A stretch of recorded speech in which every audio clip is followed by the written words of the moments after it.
Assalamualaikum warahmatullahi wabarakatuh. Waalaikumsalam warahmatullahi wabarakatuh. Alhamdulillahirabbil alamin wa bihi nasta'in wa ala umuri dunya waddin wassalatu wassalamu ala asrofil anbiya'i wal mursalin wa ala alihi wa sahbihi wa barik wa sallim ajmain. Rabbi shrah li sadri wa yassir li amri wahlul 'uqdatam min lisani yafqahu qawli. Pertama, marilah kita panjatkan puji serta syukur kehadirat Allah Subhanahu wa taala yang mana telah memberikan kita kesehatan sehingga kita dapat bertemu gitu ya, walaupun dalam Zoom gitu ya, walaupun dalam keadaan daring. Sholawat serta salam semoga tercurah limpahkan kepada junjungan kita yakni Habibana wa Nabiyana wa Maulana Muhammad Sallallahu Alaihi Wasallam, kepada para keluarganya, sahabatnya, kepada para kita juga selaku umatnya. Amin ya Allah ya Rabb.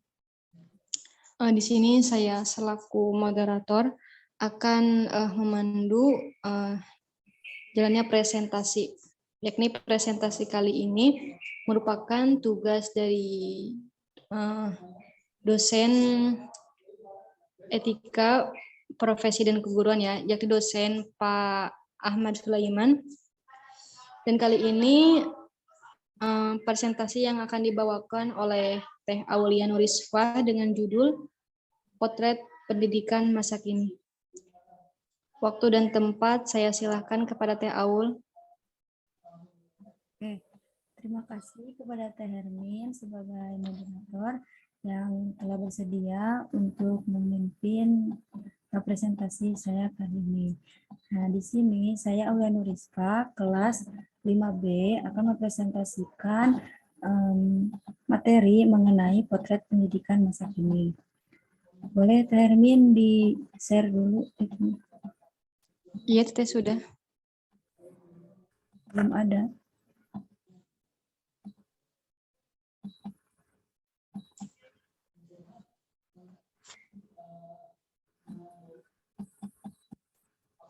Ya, Teh bentar ya.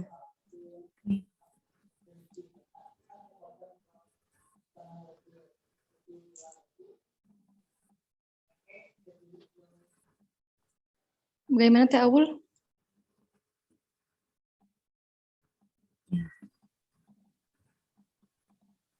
Teh?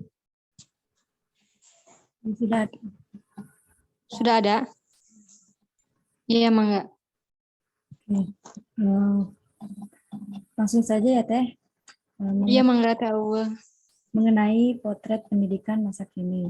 Nah, pendidikan adalah usaha untuk mewujudkan aktivitas pembelajaran yang dilakukan agar peserta didik dapat secara aktif belajar dan mengembangkan potensi dirinya menjadi lebih baik dari segi kecerdasan, pengetahuan, kepribadian, dan sebagainya.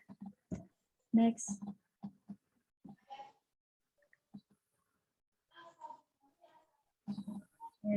Tujuan dari pendidikan yaitu untuk mencerdaskan kehidupan bangsa dan mengembangkan manusia di Indonesia seutuhnya, yaitu manusia yang beriman dan bertakwa kepada Tuhan Yang Maha Esa dan berbudi pekerti luhur, memiliki pengetahuan dan keterampilan, kesehatan jasmani dan rohani, kepribadian yang mantap dan mandiri, serta rasa tanggung jawab kemasyarakatan dan kebangsaan. Dengan adanya pendidikan, akan timbul dalam diri seseorang untuk berlomba-lomba dan memotivasi diri kita untuk lebih baik dan segala aspek kehidupan. Oke, selanjutnya, bagaimana potret pendidikan masa kini? Pendidikan masa kini jauh berbeda dengan pendidikan masa lalu ya. Sudah hampir 2 tahun lembaga pendidikan terganggu dengan adanya pandemi COVID-19. Sehingga tidak hanya lembaga pendidikan yang terganggu, namun lembaga yang lainnya pun ikut terganggu.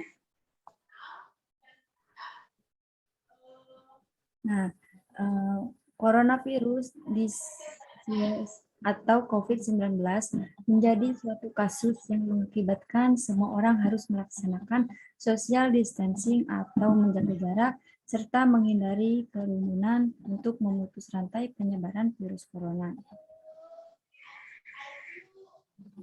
Akibat meningkatnya kasus yang terpapar virus corona mengakibatkan adanya surat edaran Kemendikbud nomor 2 tahun 2020 dan nomor 3 tahun 2020 tentang pencegahan dan penanganan COVID-19 yang mewajibkan lembaga pendidikan untuk memberlakukan pembelajaran dalam jaringan atau secara online.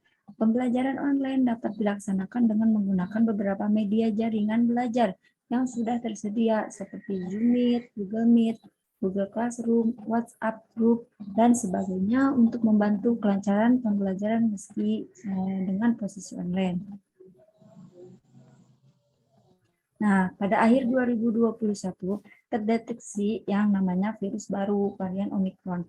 Virus Omicron ini mulai tanggal 16 Desember 2021 mulai menyebar di Indonesia dan dalam kasus pertama tersebut virus varian Omicron menginfeksi seorang petugas kebersihan di Wisma Atlet Kemayoran, Jakarta.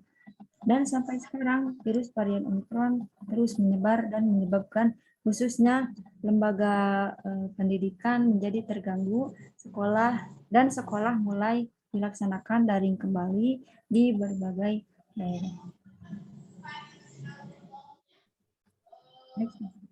Nah, dunia pendidikan saat ini sangatlah tertinggal jauh dengan sebelum wabah COVID menyerang. Pada nyatanya, pembelajaran yang dilakukan dengan cara daring sangat banyak, seperti siswa yang tidak memiliki HP contohnya, dan bisa juga karena tidak ada sinyal dan sebagainya, yang membuat keberlangsungan belajar itu terganggu dan tidak berjalan dengan baik sebagaimana mestinya.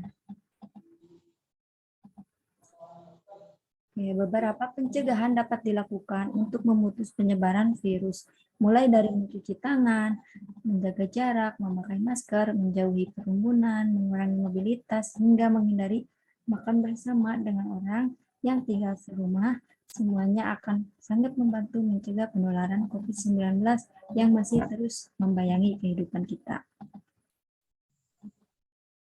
Nah, dari pernyataan yang telah disebutkan tadi, maka dapat disimpulkan bahwa potret pendidikan saat ini tidak stabil dan tidak berjalan sebagaimana mestinya karena adanya wabah virus COVID-19 yang terus meningkat dan munculnya virus varian baru yang bernama virus Omicron. Nah, mungkin itu saja yang dapat saya presentasikan. Silakan apabila ingin memberikan pertanyaan, silahkan. Iya baik, terima kasih ya kepada Teh Aul yang sudah mempresentasikan tadi. Dan saya ingin bertanya ya Teh ya, boleh? Boleh. Saya akan memberikan 3 pertanyaan ya Teh ya. Yang ini mau ditampung dulu atau langsung dijawab Teh? Coba dulu aja Teh pertanyaannya. Gimana? Apa Teh? Bisa langsung dijawab. Oh iya ya. Ada pertanyaan yang pertama ya Teh ya. Tadi kan dijelaskannya dalam slide itu bahwa adanya COVID-19 atau COVID-19 itu menghambat lembaga pendidikan ya Teh ya.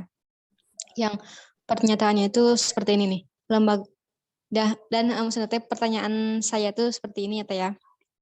Lembaga apa saja sih yang menjadikan terganggu gitu Teh selain lembaga pendidikan tersebut?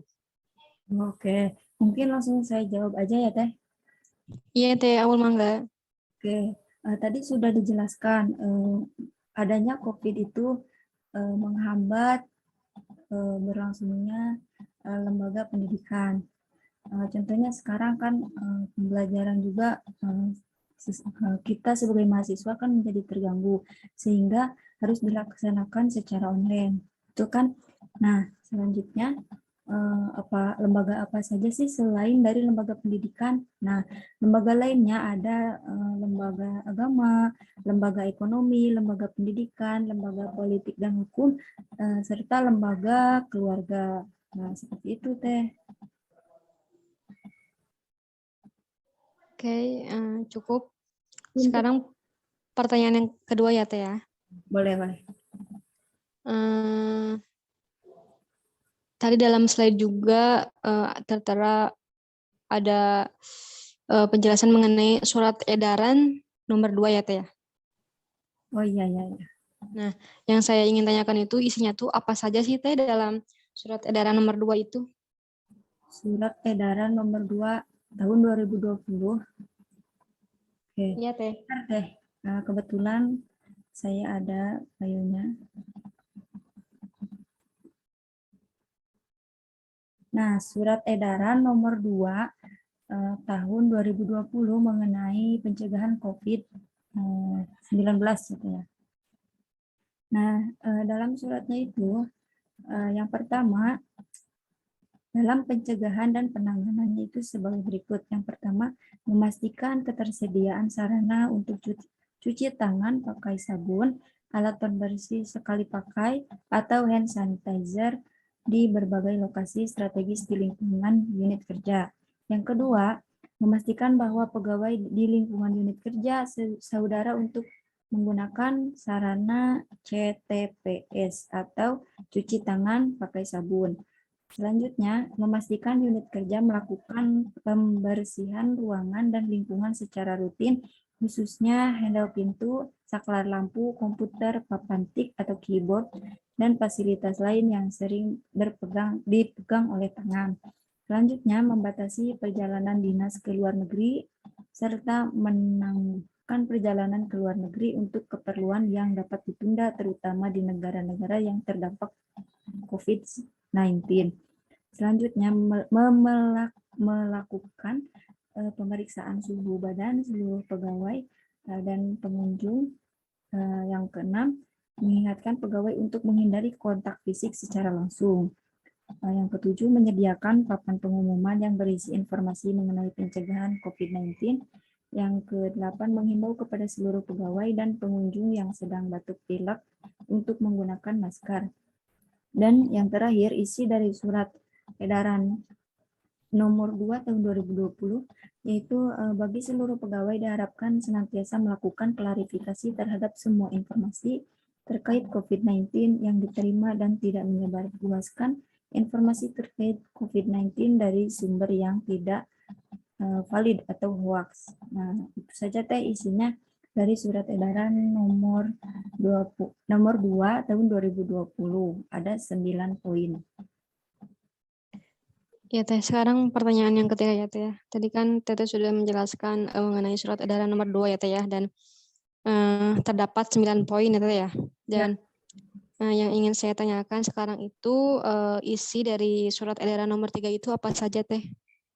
Oh, yang isi surat edaran nomor 3 tahun 2020 gitu sama. Ya Teh. Oke.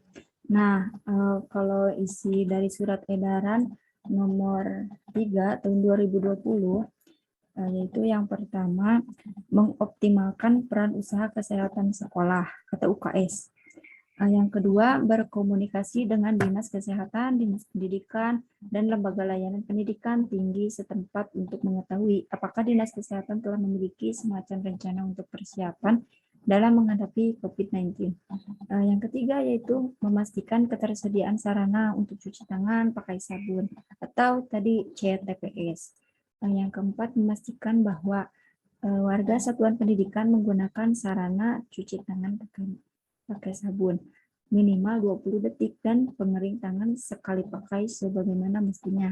Yang kelima yaitu memastikan satuan pendidikan melakukan pembersihan ruangan dan lingkungan satuan pendidikannya itu secara rutin, dengan rutin. Yang selanjutnya yaitu memonitor absensi warga satuan pendidikan. Yang ketujuh, memberikan izin kepada warga satuan pendidikan yang sakit untuk tidak datang ke satuan pendidikan. Yang kedelapan, tidak memberlakukan hukuman atau sanksi bagi yang tidak masuk karena sakit, serta tidak memberlakukan kebijakan insentif berbasis kehadiran. Yang ke-9, melaporkan kepada Dinas Kesehatan, Dinas Pendidikan, Lembaga Layanan Pendidikan Tinggi jika terdapat ketidakhadiran dalam jumlah besar karena sakit yang berkaitan dengan pernapasan. Yang ke-10, mengalihkan tugas pendidik dan tenaga kependidikan yang absen kepada pendidik dan tenaga kependidikan lain yang mampu. Yang ke-11, berkonsultasi dengan Dinas Pendidikan atau Lembaga Layanan Pendidikan Tinggi jika level ketidakhadiran dianggap sangat mengganggu proses belajar mengajar untuk mendapatkan pertimbangan apakah kegiatan belajar mengajar perlu diliburkan sementara. Yang ke-12, satuan pendidikan tidak harus mampu mengidentifikasi COVID-19. Nanti sebetulnya masih banyak lagi, mungkin itu saja yang bisa saya jelaskan. Nanti kalau katanya mau, biar saya share aja isi dari surat edaran tadi nomor 2 dan nomor 3 juga.